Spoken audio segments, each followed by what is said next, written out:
Welcome to the Anointed Ones. What's more unsettling than being observed is learning that the watchers are no longer happy to remain hidden for months. Eyes you've never seen have been watching you with surgical precision, not the sloppy prying depicted in spy movies, but the calm clinical patience of specialists who've made a career out of being unseen. According to a cybersecurity research, almost an hour of human behavior is watched worldwide every day. And that's simply what we know. However, this is not simply a statistic. It is a stage, and you are in the core of it. Now the quiet viewers have determined that the shadows are insufficient. They're taking a step ahead, seeking to meet face to face. Not because you slipped, but because you did something far more disturbing. You've lost your beauty and are now easily noticeable. Surveillance may record your steps, clicks, and patterns, but it cannot measure your change. This is why they want you in the same room. Here's the little-known twist. After months of binge-watching you like a mystery series, they can't stop. The spectators are as nervous about meeting you as you are about meeting them. Think about it. You have spent your life. They analyzed it frame by frame.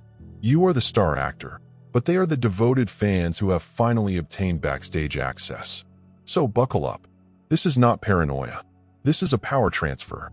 Their wish to meet is not an invitation. It's an acknowledgement that distance is no longer effective. In the next seconds, you'll see why their need for a face-to-face suggests they're already losing control. First and foremost, surveillance has never been about data. It was about your habit of disobedience. They did not want you to acquire random pieces of data. They weren't just monitoring your activities, habits, and chats like a nosy neighbor. Their actual interest was never in the superficial aspects of your life. It was about understanding the inner rhythm of how you work. They wanted to know why you hadn't succumbed under pressures that would have destroyed most individuals. Every hour of monitoring, every concealed message, and every silent recording was not intended to get to know you. It was about determining the pulse of your disobedience. They weren't tracking your behaviors so much as attempting to quantify your resistance to bend. That's the only thing. Technology and human observation cannot simply anticipate. The unbreakable impulse to avoid this kind of scrutiny is not neutral. It's not only about cameras, files, and tracking your digital trail. It is psychological reconnaissance. They observe your timing, pauses, and reactions to injustice. They're attempting to discern a pattern where none exists, since the true pattern is found in what you refuse to do rather than what you do.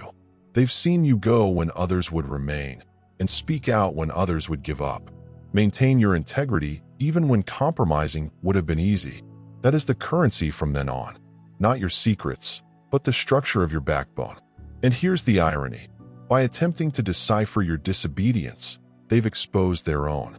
They've shown how important control is to them, and how genuinely terrified they are by someone who cannot be programmed in some manner. They have been compelled to learn a language. They do not genuinely speak the language of inner liberation. They can quantify your steps, but not the concept that drives them. This is why they are so agitated right now. They've learned this after months of observing. The exact thing they intended to break or duplicate is something they can't touch. They know your motions, but not your core. And the distance between the two has grown uncomfortable for them. That is why the viewers are requesting a face-to-face. Not to gather fresh knowledge, but to attempt to stand in front of something they could never capture from a distance. Second, the face-to-face is not a meeting. It is an extraction. When the watchers call you in for a meeting, it is not a nice request. It is not an opportunity to clear the air or engage in a casual talk. Pulling away from you is a planned action. The one thing they couldn't capture from a distance was your presence. Throughout the months of observation, they have gathered data. But data is sterile. It has no pulse, no vitality, and no erratic essence. They've seen your behaviors, words, and motions in pieces, but never the entire power of you in real time. That is what face-to-face is all about. It is an effort to extract information that cannot be documented. Your aura is your unguarded reality, the part of you that does not exist in files or digital fingerprints. The spectators understand that distance has limitations. From a distance, they may see trends, create profiles, and make inferences. However, there is always a gap between observation and embodiment. You can only completely grasp someone's conviction or perseverance if you're standing in front of them, breathing the same air. This is what makes their action so daring and urgent. They are venturing out of the shadows, not because they are confident, but because they have run out of ways to interpret you without being present.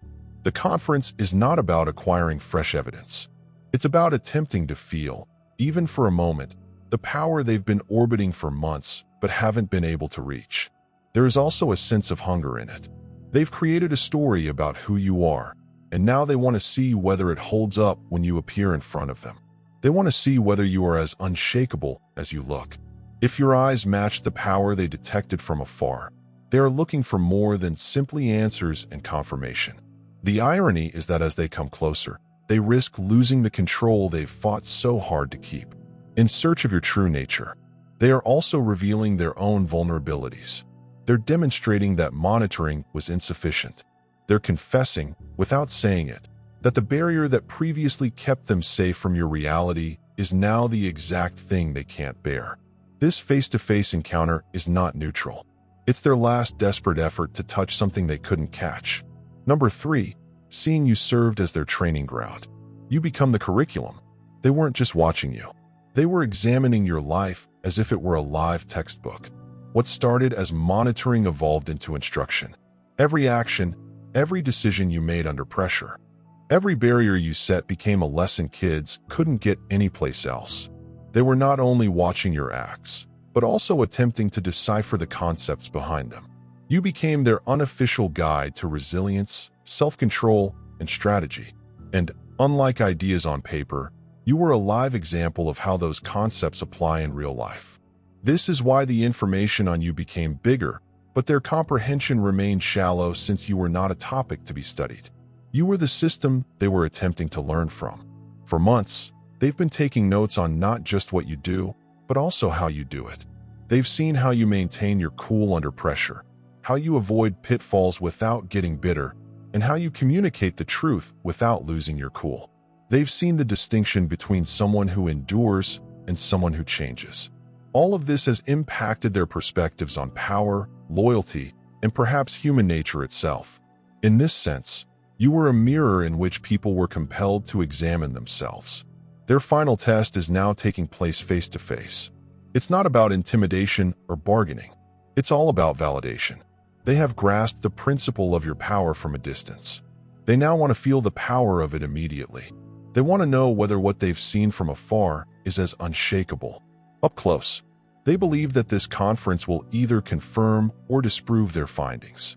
They are not going to examine you. Rather, they are coming to measure themselves against you. The irony is that by attempting to comprehend you, they have already disclosed their own blind spots. They believed they were in charge of the experiment. However, as they continued to watch, they became the subjects. Your existence has discreetly challenged their limitations, their patience and values, even their capacity to remain anonymous by seeking a meeting. They're not just crossing a boundary. They're entering the same lesson they've been attempting to learn. And you're still the one with the answers they don't quite understand. Number 4, the instant they present themselves, power is broken. When the watchers eventually show themselves, they are not displaying control. They are disclosing a fracture. Surveillance is only effective when it is undetectable, when you never know whether you are being watched, and when the power is in the guessing. That ambiguity is their most effective weapon because it puts you in a condition of silent expectancy, always adapting to a presence. You cannot pinpoint the exact instant they enter the light. That weapon disintegrates, mystery becomes tangible, and terror transforms into a face.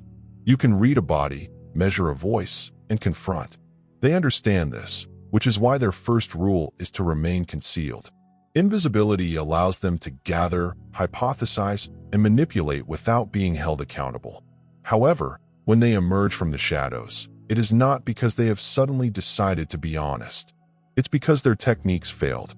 It's a hint that distance is no longer an option, and that observing without touching no longer provides them advantage. They've run out of options for interpreting you without exposing you, which is always perilous. This is also the point at which their advantage starts to erode as they demonstrate that they have lost the one thing surveillance thrives on: asymmetry. For months, they had complete vision and no vulnerability. Now, by emerging, they give up part of their safety. They can be recognized, read, and even anticipated. Their secret crumbles beneath the weight of their own existence. Intimidation becomes their last card. They take a step forward, anticipating that their sudden arrival would startle you. However, it is an admission of weakness. This implies they couldn't destabilize you from a distance. It implies they need closeness to have an effect. When a system established on secret is pushed into exposure, its power is diminished rather than strengthened. This is the dilemma of monitoring. The more it displays itself, the less control it has.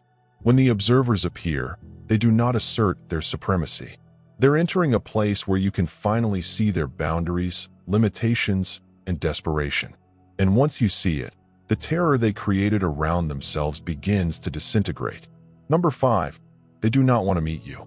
They wish to contain the myth that they constructed. For months, they've been putting together pieces of your life. Every movement, every decision, every quiet. But those bits did not just create a profile. They created a myth among their files. You are no longer merely a human. You are a narrative, a puzzle, an oddity they don't completely comprehend. Each act of disobedience, every time you refuse to break, every time you behave outside of their expectations, you contribute to a mythology that has become greater than the truth they started with. They began by attempting to comprehend you, but have instead produced something much more threatening to them: an unrestrained narrative. That story carries weight. It extends beyond their borders, influencing how they view you and how others see you. You are no longer merely an individual. You have become a symbol of something they cannot measure: resilience without compromise, unpredictability without chaos. Symbols are strong because they are untouchable. They cannot be interrogated. You cannot punish them. You cannot categorize them into numbers or files. This is what's been troubling them: the awareness that by attempting to restrict you to their perceptions, they have lifted you to a level they cannot readily handle. The so-called gathering is not about connecting. It is about shrinking. They want to pull you into a room, into their space, under their control, because they feel that closeness will reveal the riddle. They want to look you in the eyes and remind themselves that this is simply a person, not a concept. They're looking to find faults, doubts, or fissures that will allow them to rework the tale and compress the myth into a manageable human person. But this yearning exposes their fear. They aren't summoning you out of confidence. They are calling you because the myth has expanded beyond their ability to control it. They're hoping that up close, you'll be smaller than the legend, and that the aura they've created about you will dissipate under fluorescent lighting and face-to-face interaction. What they don't grasp is that distance isn't the only factor in myth formation. They are established on truth and live continuously under pressure. And that fact does not diminish just because someone standing in the same room calls you in. They do not control the tale. They're walking directly into it. Number 6, your silence has not protected you. Your sense of clarity has increased. Your quiet didn't keep you safe. Silence just delays the encounter. It doesn't stop it. What protected you was something far rarer and more powerful: clarity. Clarity is not about hiding facts or being mysterious. It's about having a solid core that can't be bent, even when everything around you is geared to confound. They've observed you long enough to realize that you're not unpredictable. You do not swing wildly between positions. You do not contradict yourself to suit the person in front of you. That constancy is what worries them. It demonstrates that you are not living reactively, but consciously. Most individuals can be pushed into incoherence. Under stress, people alter their narrative, contradict their principles, and blur their boundaries. This is how manipulated works. By generating enough noise and stress, a person's internal compass begins to spin. But with you, they've witnessed the reverse. Even when circumstances were designed to cause you to lose your footing, you remained steady. Even if lured, you did not go against character. That isn't quiet. That is coherence. And coherence is unbreakable because it does not involve concealment. It's about understanding that this is the genuine cause. Their uncomfortable quiet may be broken with enough probing, but clarity cannot. You are not concealing a secret that they can discover. Rather, you are grounded in a reality that they cannot alter. This renders their typical instruments worthless. They can't catch you in a lie if you're not telling. They cannot employ contradictions that do not exist. They cannot trick you into disclosing something you are not embarrassed of. In a world where most individuals are algorithms of triggers and responses, you've shown to be a closed loop of your own values. As a result, what they believed was a secrecy barrier has proven to be considerably more powerful. It is not the lack of words, but rather the presence of honesty. You've been untouchable, not because you remained concealed, but because you kept it home. That's what scares them. Not that you were quiet, but that you were consistent. They cannot persuade someone who refuses to contradict themselves, nor can they break someone whose actions already reflect their beliefs. Number 7. The Watcher's greatest fear is not fleeing. It's you speaking. What worries the Watchers isn't the prospect of you leaving or escaping their grasp. They've already made backup arrangements for it. They understand how to monitor movement, record steps, and predict physical activity. Running is predictable. It's a result they can predict. But let us talk. They find speaking chaotic. A single statement from you given face to face may ruin months or even years of meticulous story construction. Words convey a powerful movement. Never can. They have the ability to quickly modify perspective. They've gone to great lengths to shape the narrative around you. They've pieced together bits, rumors, and half-truths to create a picture that suits their purposes. That picture only works if you do not immediately confront it. When you do that, the scaffolding begins to wobble. A single straightforward declaration from you may cut through the confusion they've created surrounding your identity. When clarity confronts falsehood, it falls quickly. They understand this. As a result, they prefer observe you silently than confront you with the facts. The face-to-face encounter is more than simply closeness. It also carries danger. In that instant, you are no longer a file, a case study, or hearsay. You are a live presence capable of demolishing their efforts with a few words. They can influence the context, but not the resonance. Truth, once expressed, reverberates far beyond the space in which it is spoken. That is why they have spent so long being inconspicuous.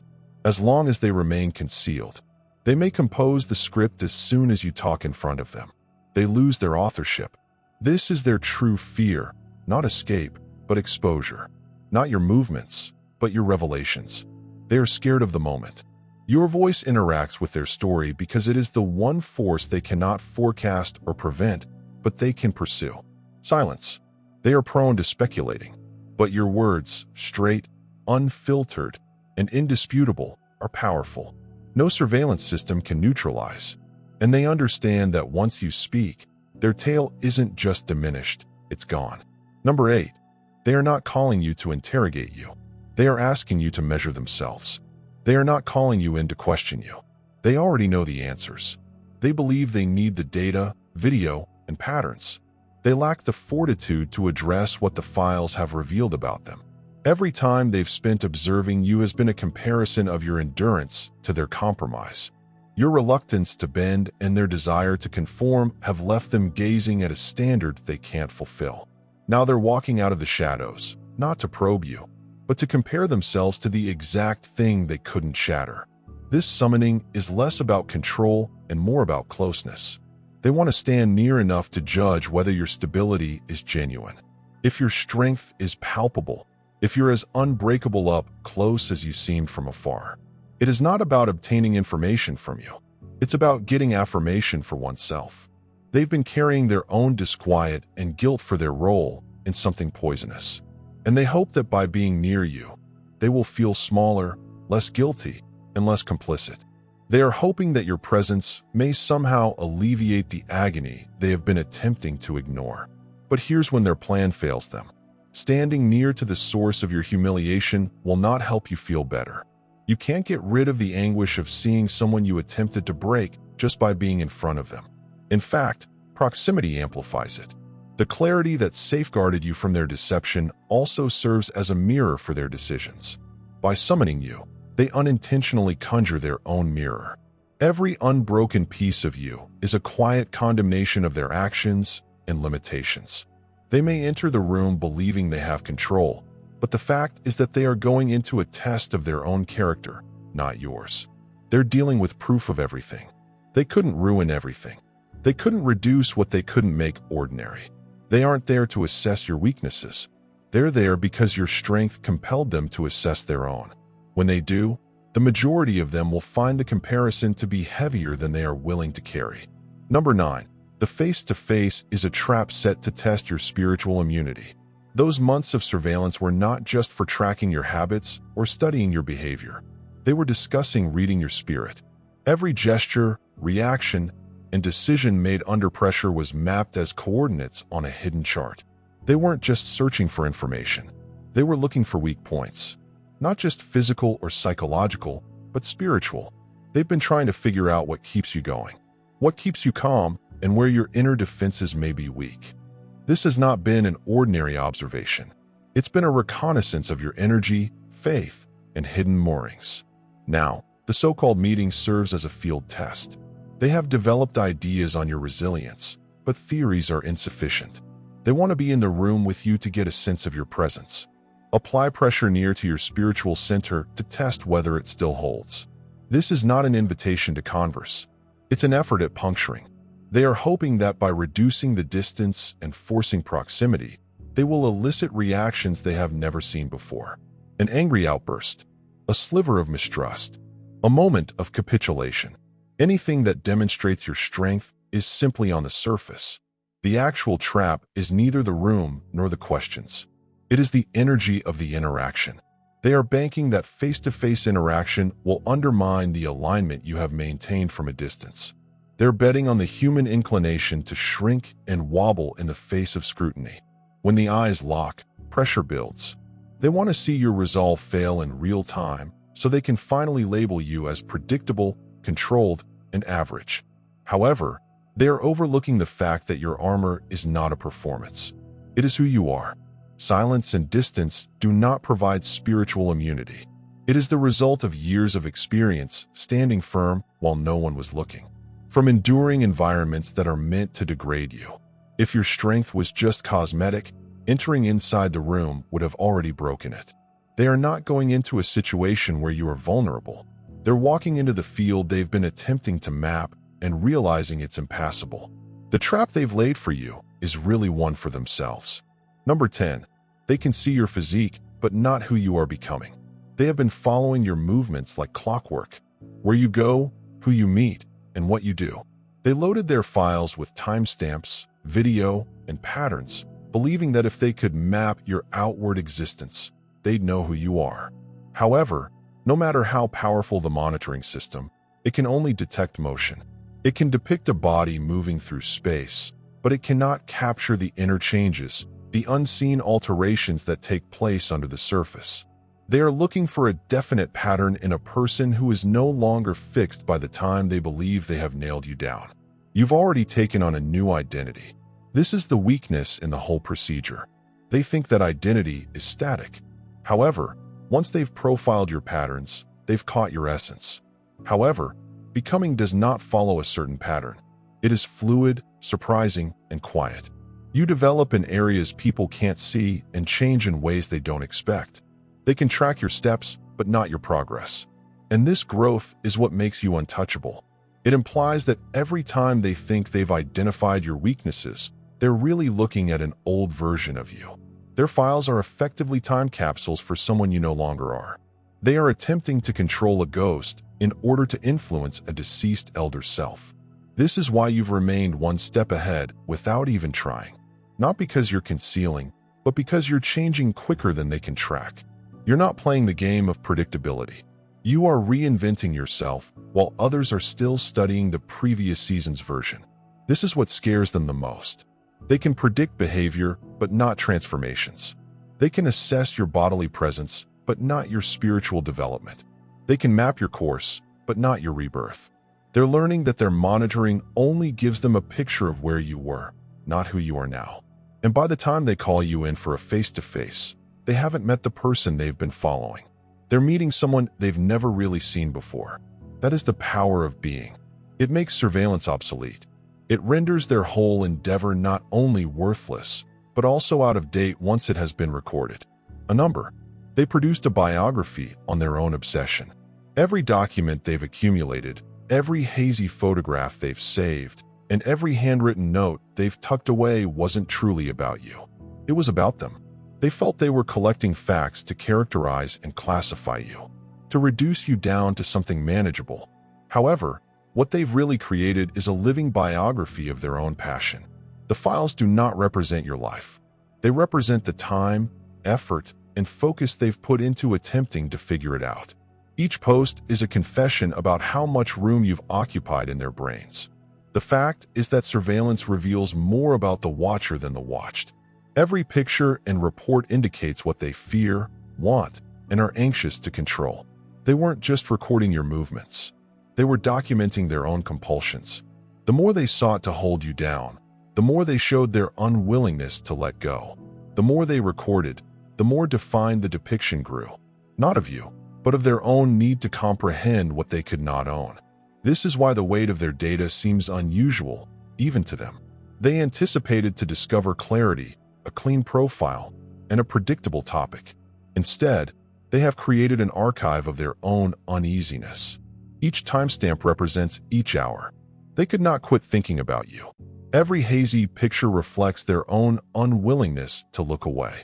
Every page is a chart of the distance between what they can see and what they can never touch by inviting you in for a face-to-face. They are not ending a chapter. They're addressing their own tale because what they're holding is evidence of their fixation, not your acts. Obsession always has a cost. The more you see something you can't control, the more you realize you can't control yourself. That is the secret truth inside all of their recordings. They believed they were filming your life, but they were really documenting their own gradual breakdown. Number, they need to see you in person to establish that you are still human. Months of distant surveillance have deprived you of your humanity in their eyes. They've transformed you from a live, breathing individual into a dossier, codename, or archetype. They no longer recognize you as yourself. You are a case study. A category is a hypothesis. The longer people observe, the less genuine you seem. It's easy that way. It relieves them of the shame of what they're doing. It helps them to assume they are researching a topic rather than stalking a person. However, there is a hidden consequence to this dehumanization. It alters their perspective to the point that they are unable to distinguish between facts and myths. This is why they now want face-to-face interaction. It's not about control or intimidation. It's about establishing a physical foundation. They need to see your eyes, hear your voice, and feel your breath. They must remind themselves that you are a living person. Because the longer they've watched you from afar, the more you've become a notion that haunts them. Ideas are dangerous because they are untouchable. They can't reconcile the picture they've created with the real person behind it. So they're bringing you back into their space to make it genuine again. It is a survival strategy for their own conscience. They may continue to do anything they want as long as you are a file. They can excuse it. They may separate from it. But meeting you is like shattering the fourth wall in their own story. Suddenly, the individual feels a heartbeat. The target has a voice. The archetypal becomes a person. And this transition pushes people to experience the consequences of their decisions.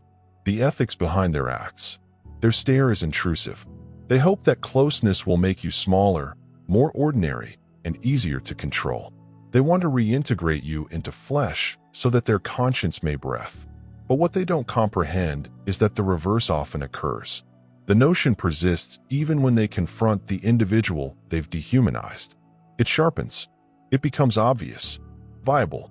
Meeting you will not diminish you. It will expose them, since the true strength of your humanity isn't seen. It's about helping people see themselves. A number. This is not their first time meeting.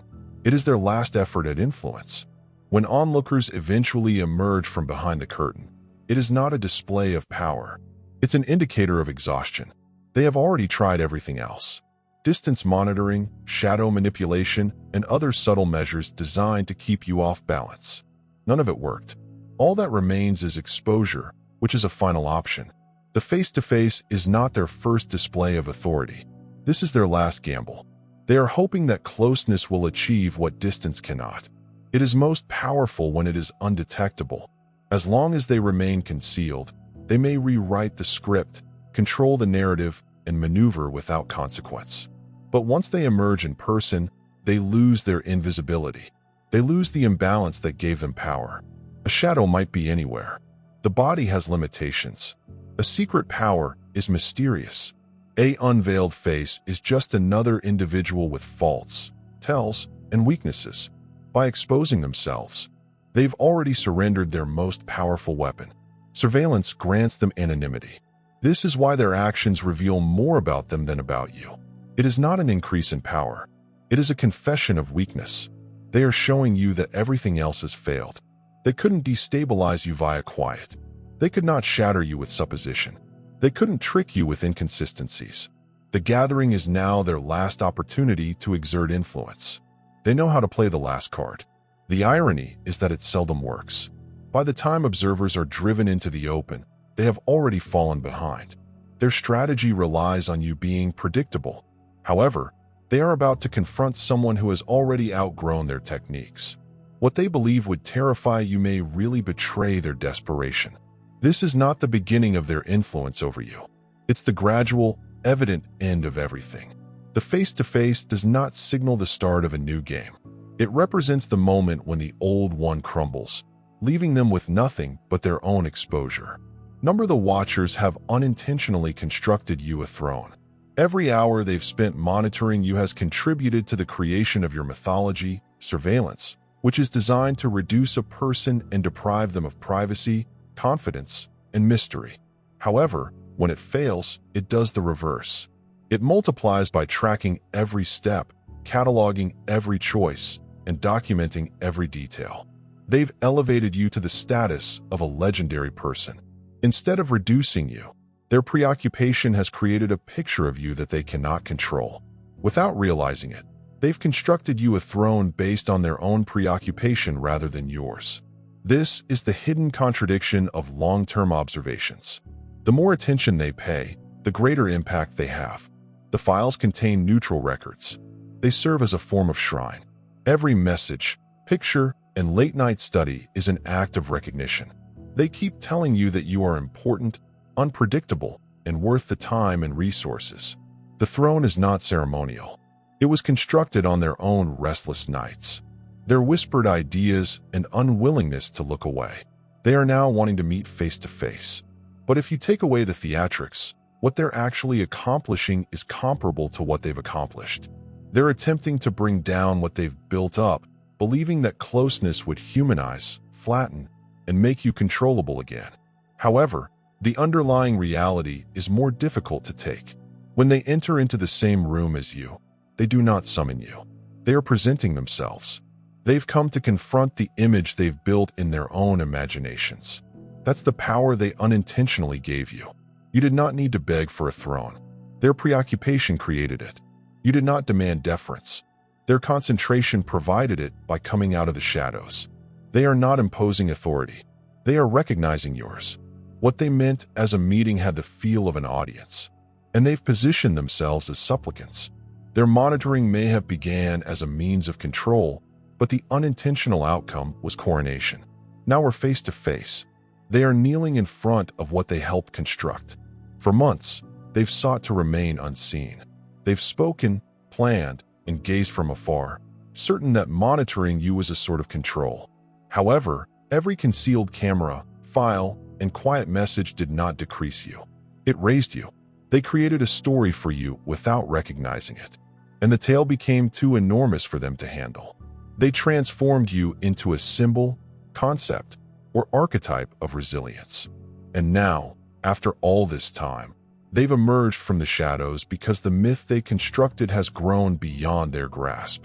The face-to-face they expect is not a display of power. This is a confession. It demonstrates that their strategies have failed. They might record your steps, but not who you became. They could create a dossier, but they couldn't convey your lucidity.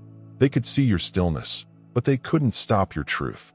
Each effort to confine you just shown how uncontrollable you are. Each file represents their fixation, not your weakness. This encounter, or so-called confrontation, is not the beginning. It's the end. It's the last glimmer of hope from those who once believed they could arrange your tale from the shadows. In actuality, they've just crowned you with a power they don't grasp. The monitoring was intended to remove your humanity, but it has instead revealed theirs. And when they eventually appear before you, they will not call you to answer their inquiries. They are standing in front of something they helped develop. This is the reality your viewers must see. Every concealed eye and every whisper, every effort to intimidate has resulted in your elevation. What they constructed to control you became the throne you are currently sitting. They secretly hoped that seeing you face to face would reduce you. They'll find out that it will expose them. This is not a trap for you. It's a mirror for them. Whether this struck a chord with you, whether you felt watched, undervalued, or misunderstood, remember that your clarity, not your quiet, is what keeps you untouchable. And if you want more brutally honest, profoundly entrenched, and eye-opening realities like these, be sure you subscribe to the channel right now. Press the like button. Leave a comment below to share your opinions. Also, remember to share this video with someone who needs to hear it. Your participation helps our message reach more individuals who are willing to see beyond the veil. Together, we are creating a place for truth that cannot be surveilled, just seen. God bless you.